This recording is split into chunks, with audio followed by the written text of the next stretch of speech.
Morning 3C. I hope you've got your coffee, your tea, your juice, your water. Maybe some of you have your breakfast. You're sitting in a comfortable place. Maybe it's on your bed. Maybe some of you are sitting as a family in the lounge, or maybe some of you happen to be by yourself and you're watching on your phone. But wherever you are, welcome to week 2 of Virtual Church of 3C. And since we're doing virtual church, it means that we're doing things a little bit different from how we normally would. I mean, we're not sitting at the Master Builders Center. We're sitting at home. You're watching a video on Facebook.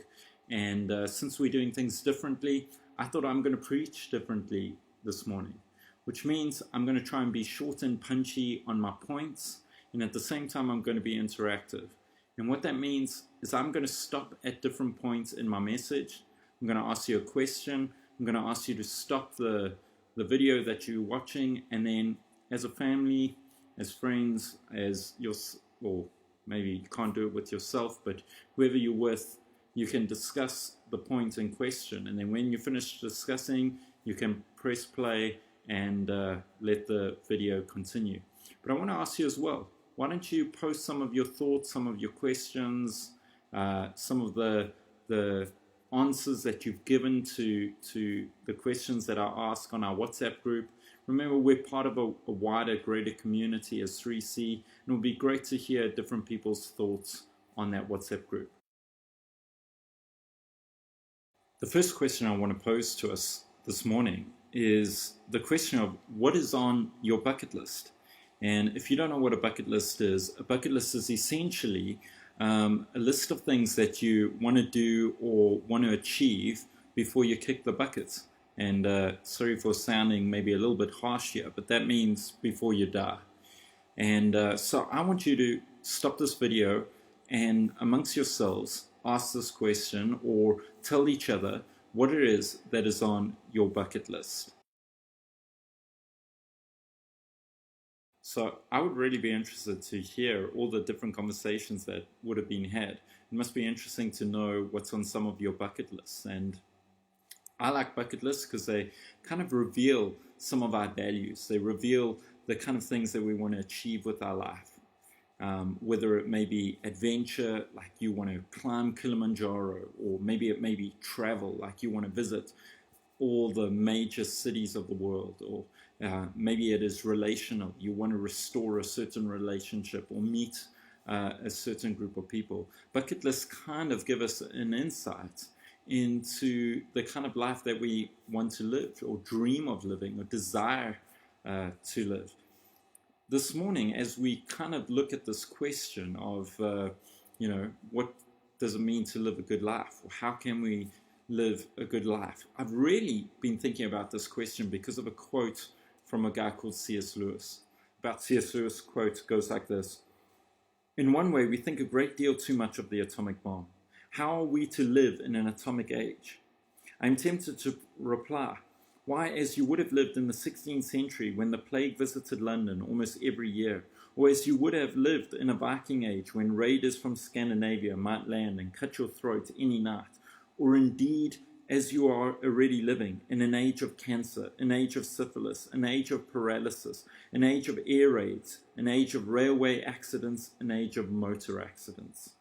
In other words, do not let us begin by exaggerating the novelty of our situation.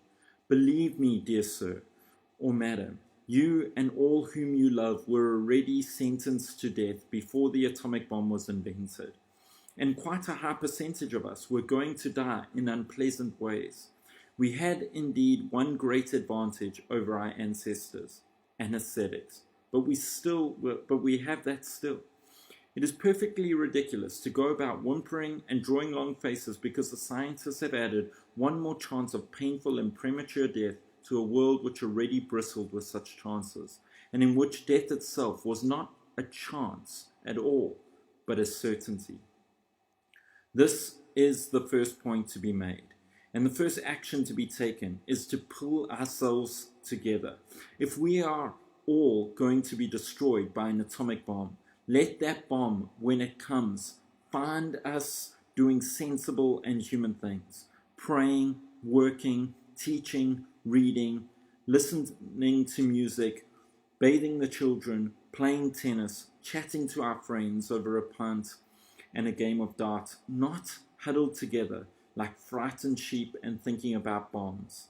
They may break our bodies, but they need not dominate our minds. For some reason, that quote had a really deep impact on me. It's got me thinking about two things in particular. The first thing is it's reminded me of the imminence of death, or the certainty of it. You know, sometimes, especially I think in our world where everyone is living longer and we've got medicine and anesthetics, as C.S. Lewis has mentioned, we live in this comfortable world where death is the last thing that we want to think about. But I think what I found really profound is he reminds us that death is not just an option. It's not just something that happens to some people. It's a certainty that happens to all of us. And death is imminent. It's knocking on the door. You and I could die of a car accident. We could die of cancer. We could die of corona, as many have. And it is important for us, if we want to live well, to remember that death is a certainty. And it is that certainty that faces us, that causes us to reflect and to think about how it is that we want to live. And the second thing that has impacted me about that quote is it's impacted me where he mentions there, he says, when death comes knocking on our door, he says, let it find us living sensible and human lives. And as I've thought about that idea of let it find us living sensible in human lives, I think it's got me to ask the question, what does it mean to live a good, sensible life? And as I've pondered that over the last couple of weeks, I've come up with three things. And it's these three things that I want to share with us this morning. And I'm sure there could be more. And one of the final questions I'm going to ask is ask us to discuss amongst ourselves what we would add to the list. But I've added three things to the list. Three things that I think that I would want to live by to live a good and sensible life. When death comes knocking at my door, I hope it would find me living out these three things.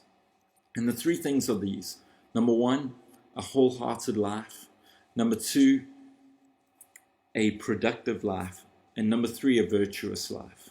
And I'm going to look at each of those in turn. So, number one, a wholehearted life. We can answer this question together. What do you think it means to live a wholehearted life? I have the dictionary definition here of wholehearted, and it goes like this: a sincerely devoted, determined, or enthusiastic life, or a life free from reserve or hesitation. When I think of a wholehearted life, I think of a life where you're holding nothing back, where you are completely given. And actually, when I think of wholehearted, there's one story that really comes to mind in the Bible, and it's a story of these Pharisees and Sadducees, these teachers of the law, have been discussing with Jesus and really have been battered out the park by Jesus' wisdom. And eventually one of the teachers of the law comes to Jesus and asks him this question that he thinks is really going to knock Jesus out of the water. He asks him this question, what is the greatest command? And Jesus answers him this way. He says, the greatest command is this: to love the Lord your God with all your heart, with all your mind, with all your soul, and with all your strength. And the other is like this: to love your neighbor as yourself. And I just love Jesus' words there. He's using everything. He to me is describing a wholehearted life. And so when I think of a wholehearted life, I don't just think of a wholehearted life in terms of, the wholehearted pursuit of hedonism or the wholehearted pursuit of self.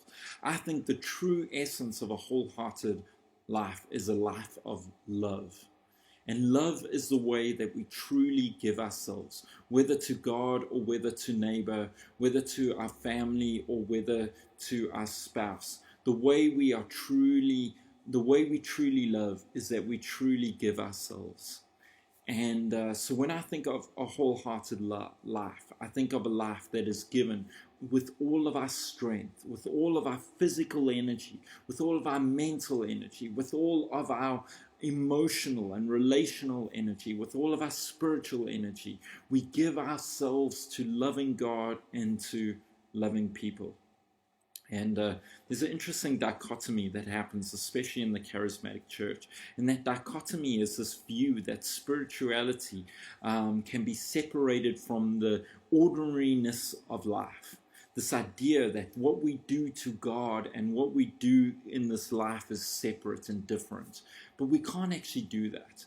And the Bible doesn't allow us, especially the New Testament, when it's dealing with this idea of loving God and loving people. It doesn't allow this kind of split. At its essence, essentially, what the New Testament writers are telling us is that if we want to love God with all of our hearts and minds and souls and strength, we need to learn to love people with all of our minds and our hearts and our souls and our strengths. John picks us up in 1 John where he says, how can you say that you love God but you don't love your brother? It's like it's an impossibility to believe that you can separate the two. And Paul says in Galatians, he says, all of the law is summed up in this command, love your neighbor. I find it so fascinating that he doesn't say all of the law is summed up in this command, love God. But I think what Paul is telling us is that you can't really separate the two. That when you love God, you will love your neighbor. And loving your neighbor is doing it because we love God.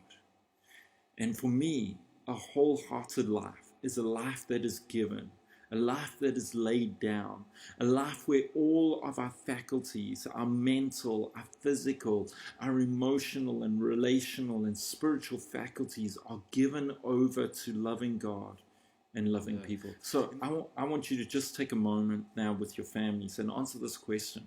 What do you think it means to love God and neighbor, especially now in the light of national lockdown, coronavirus? What do you think it means to love God and neighbor?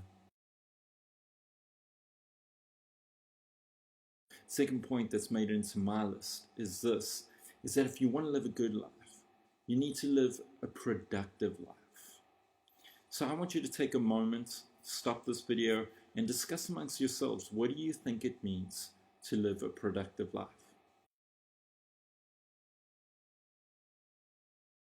Whenever I think of what it means to live a productive life, I think of the Genesis narrative. I think of the creation narrative from Genesis 1 and 2.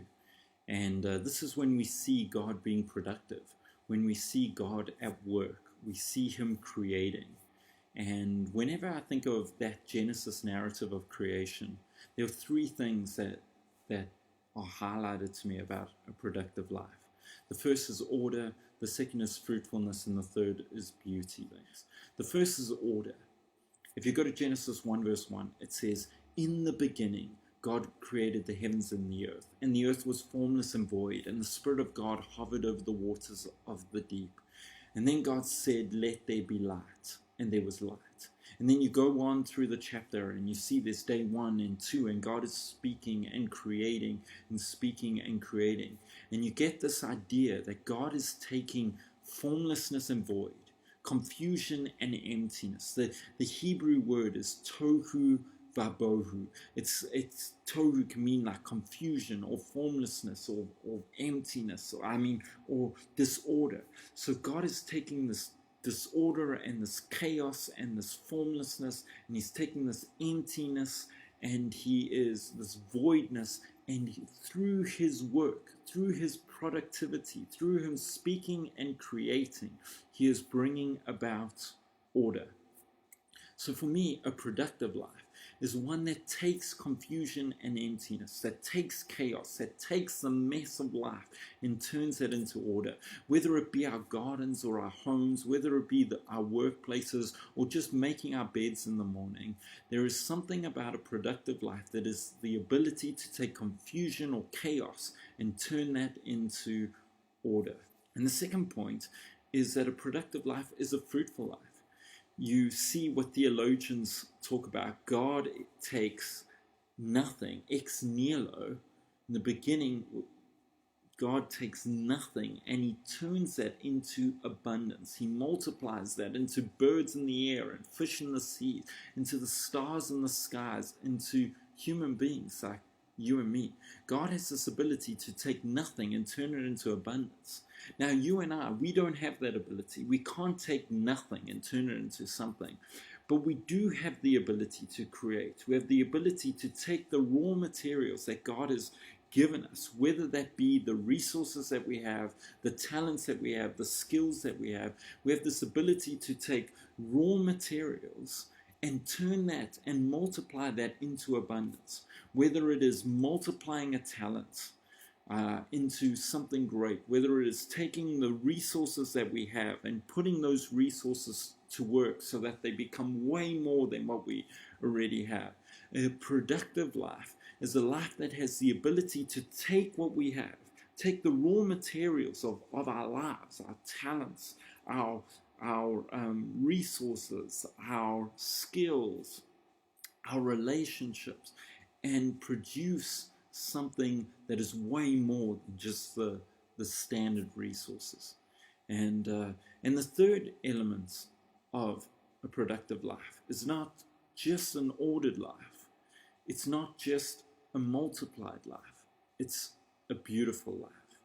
And what I mean by that is in the Genesis account of creation, you get this idea that God is ordering, that God is multiplying, but then God is also observing and looking at what has been made and saying, it is good, it is good, it is good, it is very good.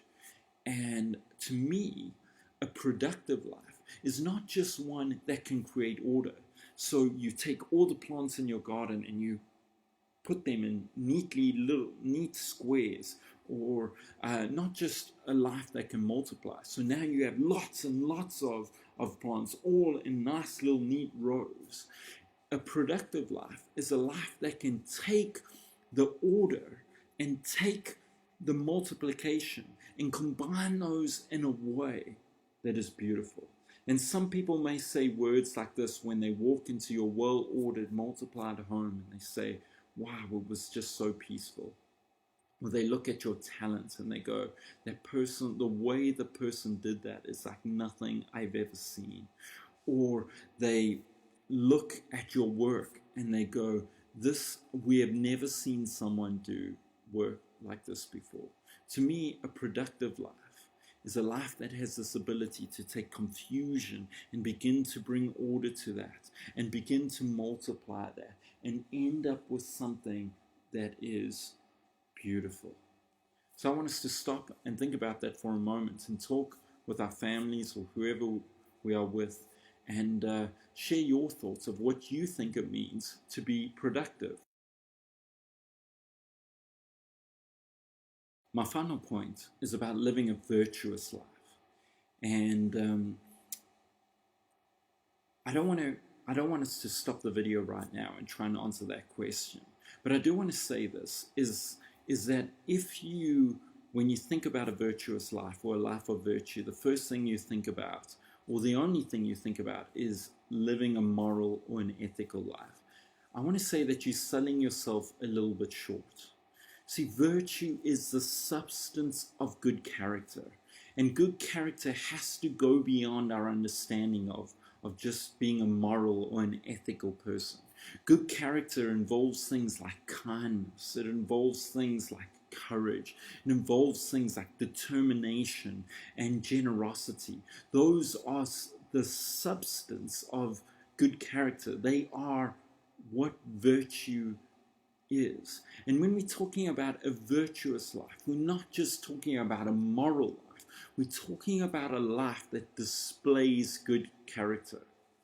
I love how there are these lists in the Bible that talks essentially about character. And when they talk about character, they're not talking about a list of do's and don'ts. So when James says, rejoice, my dear brothers, when you face trials of many kinds, because you know that those trials are going to produce within you character. You know that they're going to produce within you perseverance. You know that they're going to produce within you godliness. There's this idea that the writers of the New Testament understand that what character is made of, the substance of character, virtue, is not just moral or ethical. And I want to live not just a moral, ethical life. I want to go deeper than that. I want to live a life of good character. I want to live a virtuous life. And that means I want to live a life of courage, a life of determination, a life of generosity, a life of grace and kindness, a life of love, of hope. These are the substance of good character. I've been reading this book by N.T. Wright. It's called After We Believe. And in this book, he talks about virtue. And I just want to read this quote because I think it helps us understand a little bit. He says, virtue in the strict sense is what happens when someone has made 1,000 small choices requiring effort and concentration to do something which is good and right, but which doesn't come naturally.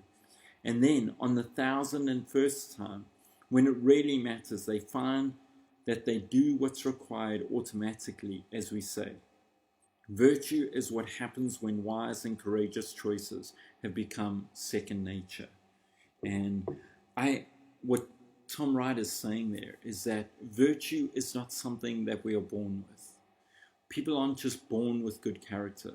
Virtue is something that we persevere in, that we are trained in, we become a person of good character when through hundreds and thousands of small little choices, making the right choices, the choices to be honest, the choice to be kind, the choices when it's really difficult.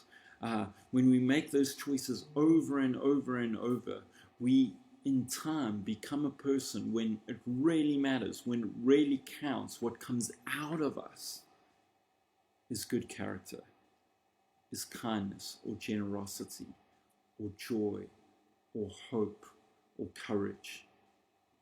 Think of corruption. How does someone become corrupt? Or how does someone resist corruption?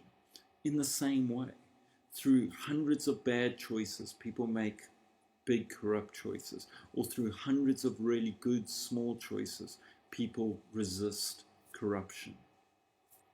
I want to live a life of good character.